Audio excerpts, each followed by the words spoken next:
ছোলার ডাল আর তরকা ডাল দিয়ে তরকা।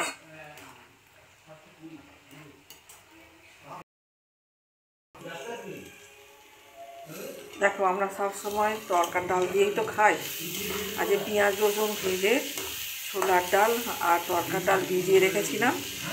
এবারে এই বসিয়েছি, মশলাগুলো দেখলে দিয়ে দিলাম, দিয়ে এবার জল ঢেলে দেবো।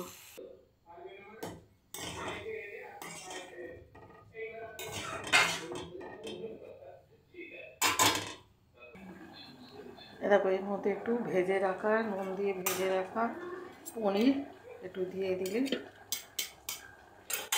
সুন্দর আরও বেশি টেস্ট হবে। পেঁয়াজ লঙ্কা আর গরম গরম রুটি আর কয়েক টুকরোর মধ্যে পনির দিয়ে দিলাম। হালকা একটু তোমরা মিষ্টি দিলে দিতে পারো। এটা কি